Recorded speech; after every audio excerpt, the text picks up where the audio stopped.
Paramashivoham. Mahamahavagya, spiritual lullaby for samadhi. And Suprabhatam, wake up call, wake up song for Paramashiva. This Mahamahavagya is spiritual lullaby for you to fall into samadhi. Suprabhatam, wake up song for Paramashiva to wake up in you. Just remember this one powerful cognition. This Mahamahavagya puts me in samadhi. This is spiritual lullaby for samadhi. And Suprabhatam, wake up song for Paramashiva in me. For Paramashiva to manifest. With this one spiritual powerful cognition, chant this Mahamahavagya.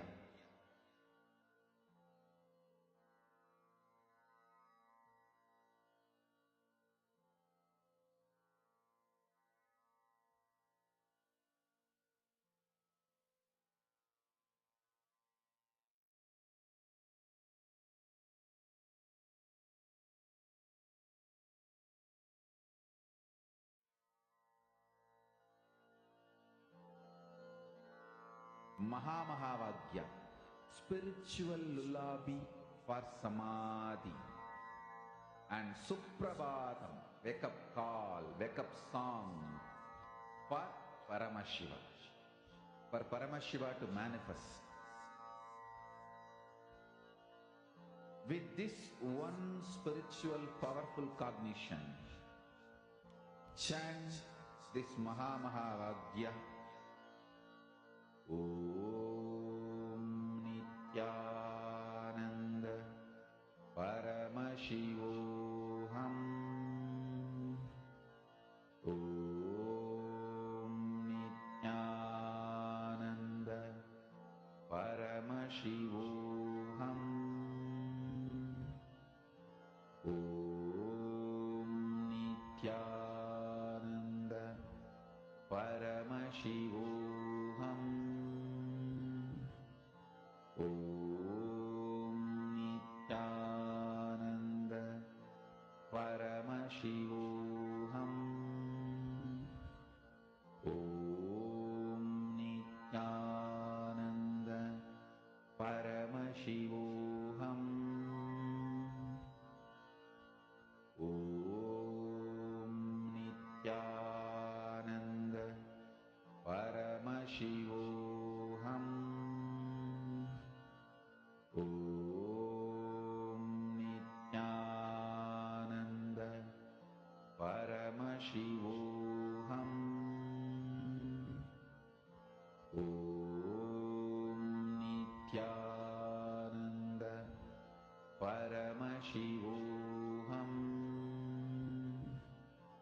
Om Nithyananda Paramashivoham. Om Nithyananda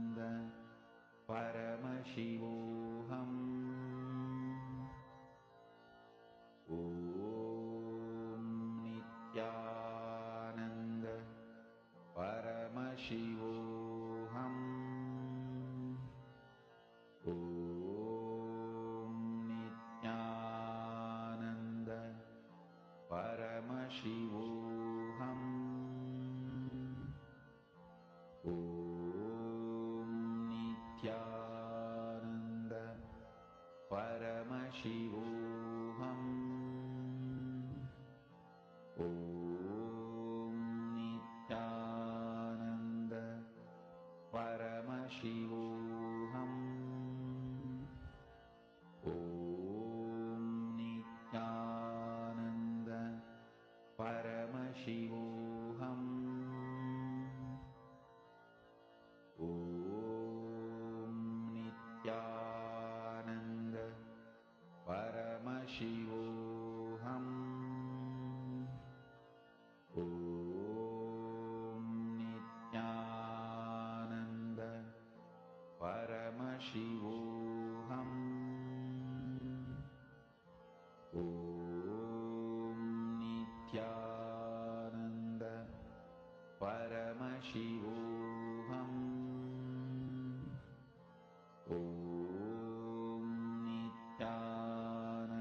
Nithyanandam. We apologize for the technical glitch. We apologize to all the participants for the technical glitch. Hope all of you are able to see us and hear us now. Now, all of us listen to about how we can train our brain to be able to reflect the cosmos. In this session, Swamiji revealed about a unique process called the Aham Spurana process, where just by visualizing the 25 heads of Mahasadashiva, where just by understanding how the 5 phases, Srishti, Sthiti, Samhara, Throbhava, and Anugraha, the 5 cosmic actions, each of them go through the 5 phases. By cognizing this truth and visualizing the 25 heads of Mahasadashiva, Swamiji beautifully revealed how our brain grooves, the subtle brain grooves in us gets awakened. This is the exact initiation. This is the exact process that all of us are going to be taken through today. Every one of us that are sitting here, during the Aham Spurana process, Swamiji will be taking all of us through a very unique, powerful initiation process where by digesting, by cognizing, visualizing these truths, cognizing Mahasadashiva's form with 25 heads, 50 hands, 75 eyes, we will start grasping, absorbing, and manifesting that exact same space and state in us. It is time for all of us to prepare for the darshan. We request all the participants of Paramashivoham Level 1, Level 2, and Level 3 to please come and be seated in front of the camera.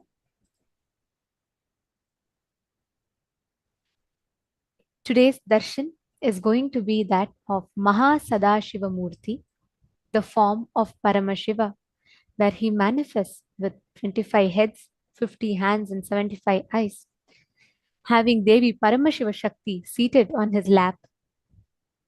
Today, all the participants of Paramashivoham Level 1 will be receiving the initiation into authenticity, the Mano Shakti Diksha, where they experience the authenticity awakening in them.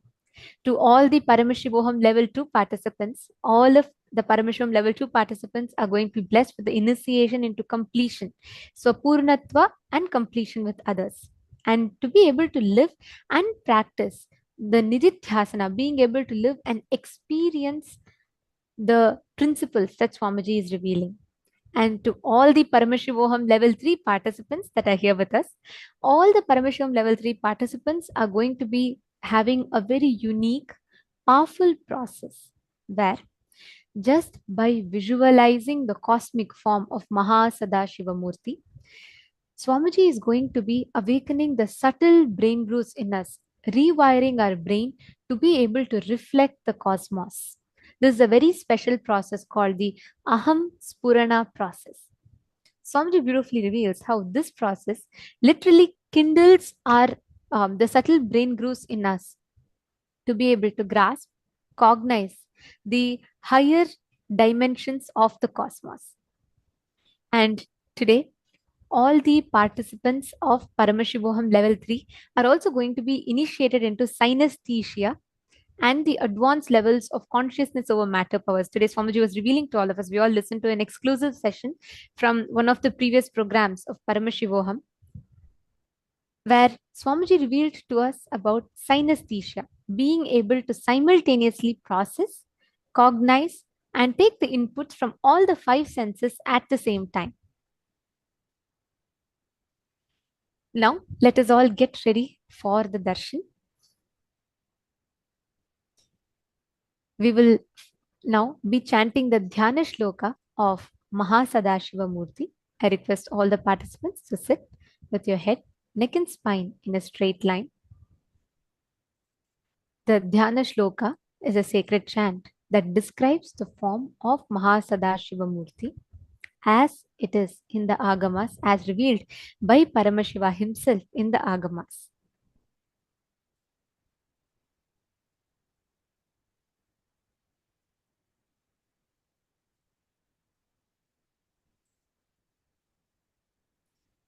I request all the participants to please settle down.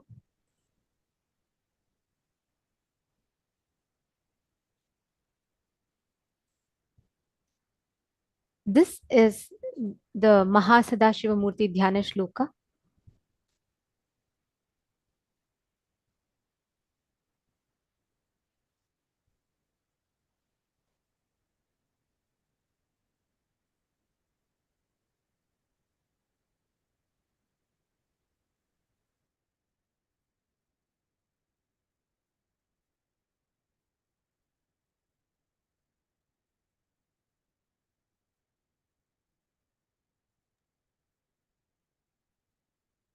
Anam Shrunutaf Brahmana Sarve Guhyad Guhyataram Param Asti Melorudhadbhage Mahan Kailasa Parvataha Sambasya Sagunasyayam Sabhaktasyendu Maulinaha Samvaso Yojananam Cha Vimshat Kotibhirayataha औनत्यमेतद्विगुण मस्य ज्ञेयं द्विजोत्तमाः नवरत्नमयं तस्य मध्ये शिखरमुत्तमं तत्रालयो महेशस्य नानारत्नविचित्रतः प्राकारगोपुराट्टाल वलभिर्विराजितः तथा सिंहासने तत्र महाशम्भुः सदाशिवः प्रफुल्लकमुलोल्लास पञ्चविंशन्मुखोज्ज्वलः धृतनानायुधद्भेदास् पञ्चाशत्करमण्डितः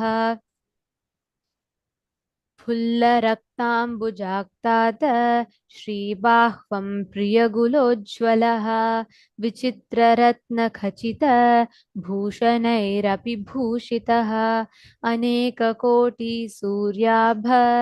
परमानन्दविग्रहः अप्राकृततनुः श्रीमान् लक्ष्यलक्षणवर्जितः यतो वाचो निवर्तन्ते अप्राप्य मनसा सह गङ्गाश्रयजटाजूटश्चन्द्रशेखा विभूषितः भस्मोद्धूलितसर्वाङ्गो व्यालयज्ञोपवीतवान् कपालमालाधारी च व्याघ्रचर्माम्बरावृतः प्रतिवक्त्रं त्रिनयनो भक्तसर्वार्थसिद्धिदः प्रासर्य दक्षिणं पादं कुञ्चयित्वेतरं पदम् अभयं चक्रशूले च टङ्कबाणौ गदाम्बुजे खड्गतोमरशक्तिश्च परशुप्रासपन्नगान् हलाकुशाक्षमालाश्च छूरिका ध्वजदण्डकौ वज्रकुन्तांस्थितं दंष्ट्राश्च चक्रं च भिण्डिवालकं पञ्चविंशतिबाहाभिर्दधानो दक्षिणे शुभैः वरचापौ मृगं शङ्खं खेटपाशापरश्वधान् मुद्गरं डमरुं घण्टां रुद्रवीणां च पुस्तकं कपालमुण्डखट्वाङ्गं भुशुण्डीपरिघानपि फलकं फट्टसंवेत्रं कमण्डलूहुताशनौ कर्तरीमुसलं फिञ्छं बिभ्रद्वामौस्तथा करैः महान् सदाशिवस्योऽयं राजते तत्र पर्वते.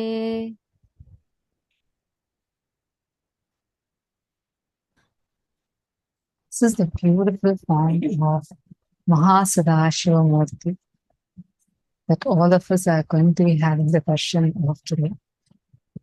The very powerful darshan where literally all of us, especially the participants of Paramashivoham Level 3, who have learnt about how the brain works, how the wiring of brain happens, and how the rewiring of the brains actually happen.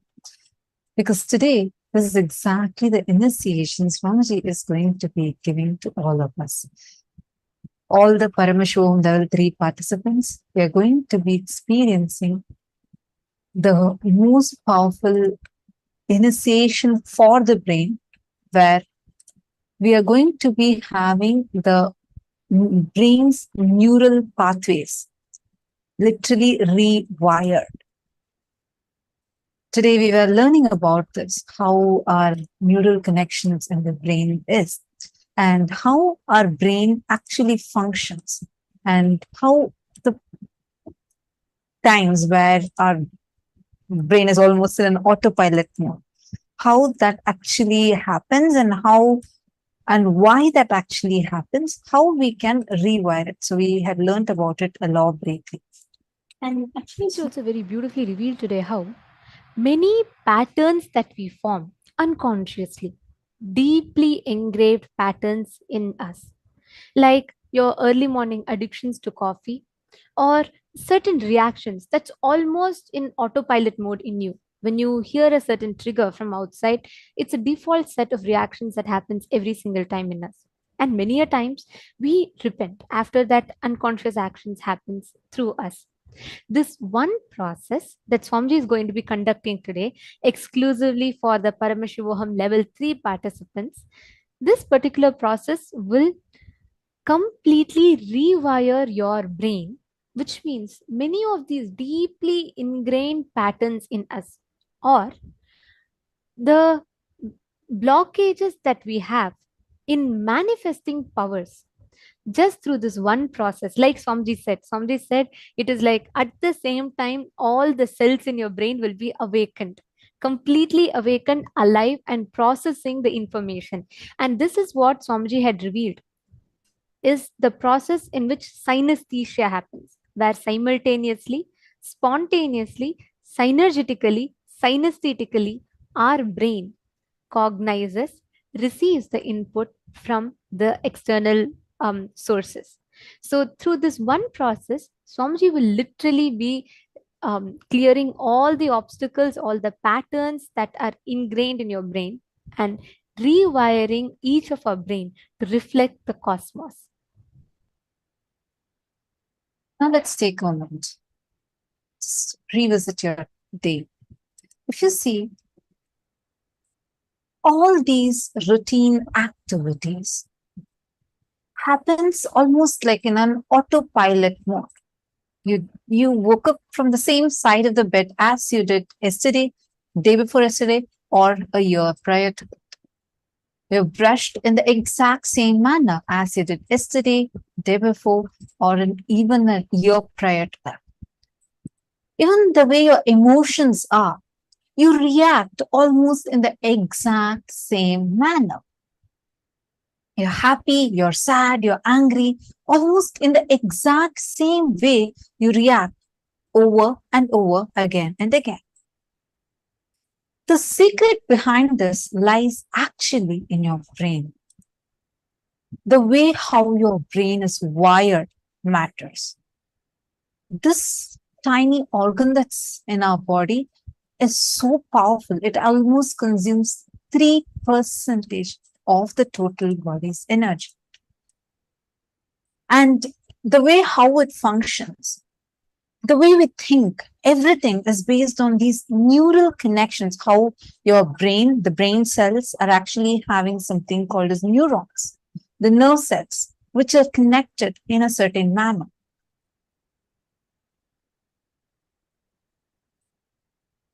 And we are going to be having the very powerful initiation to rewire these brain neurons, the neural pathways, which are again and again getting fired in the exact same manner. Yeah. In today's darshan, let us get ready to experience this ultimate awakening of the brain through the darshan of Sadashiva Murthy, through the Paramavatara of Paramashiva, our beloved Swamiji. Please sit straight, with your head, neck, and spine in a straight line. Chant the Mahavakya. Paramashivoham